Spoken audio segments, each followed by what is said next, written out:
ঘটনা নিয়ে রাজ্যপালও কড়া বার্তা দিয়েছেন। ভূপতিনগরে আক্রান্ত এনআইএ তা নিয়ে কি বললেন রাজ্যপাল? তিনি বলছেন কড়া পদক্ষেপ করা হবে। এই বার্তা সিভি আনন্দ বোসের। তদন্তকারী সংস্থাদের হেনস্থা করার ঝোঁক নিন্দনীয় এই মন্তব্য রাজ্যপালের। I am aware of that. Strong action will be taken. This tendency of intimidating the investigating agencies is deplorable, will not be allowed, cannot be allowed. We will deal with it with an iron hand. আর এই ভূপতিনগরের সামগ্রিক ঘটনা এবং ঘটনাক্রম নিয়ে প্রতিক্রিয়াও আপনাদের সামনে আমরা তুলে ধরব। কুণাল ঘোষ, তৃণমূল কংগ্রেস মুখপাত্র, তিনি কি বলছেন শুনুন। এর পেছনে পুরোদস্তুর বিজেপির পরিকল্পিত রাজনীতি এবং এনআইএ তার জন্য দায়ী। এখানে বিজেপি কিছু মিথ্যা অভিযোগ দিয়ে, তৃণমূল কর্মীদের নামে মিথ্যা অভিযোগ দিয়ে, কারণ সংগঠনে পারছে না, এলাকায় পারছে না, এবার মাঝরাতে ভোর রাতে গিয়ে হাজির হচ্ছে। মানুষ একে জেনে গেছেন চক্রান্তটা, যে বিজেপির শাখা সংগঠন হিসেবে এনআইএ আসছে।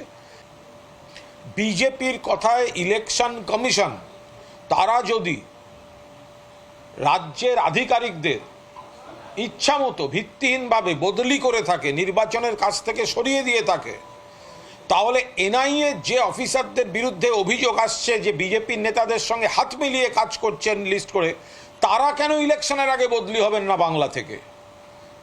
শুধু বাংলার আধিকারিকরা কেন বদলি হবেন?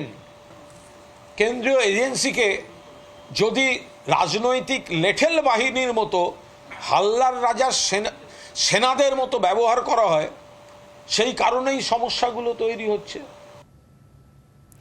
বিজেপির প্রতিক্রিয়াও এবার শোনাবো। সুকান্ত মজুমদার তিনি কি বলছেন শুনুন।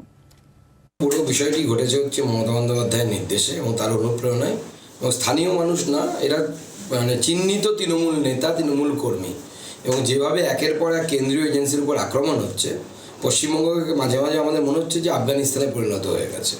এবং আমার মনে হয় কেন্দ্র সরকারকে এবং কেন্দ্রীয় এজেন্সিগুলোকে এবং বিচার ব্যবস্থাকে খুব তাড়াতাড়ি হস্তক্ষেপ করা উচিত। নচেত পশ্চিমবঙ্গ আগামী দিনে ভারতবর্ষের অঙ্গরাজ্য থাকবে না সেটা নিয়ে কিন্তু প্রশ্ন উঠে যাচ্ছে, এবং বারবার দেশবিরোধী শক্তির সাথে তৃণমূল কংগ্রেসের কিন্তু নাম জড়িয়ে যাচ্ছে।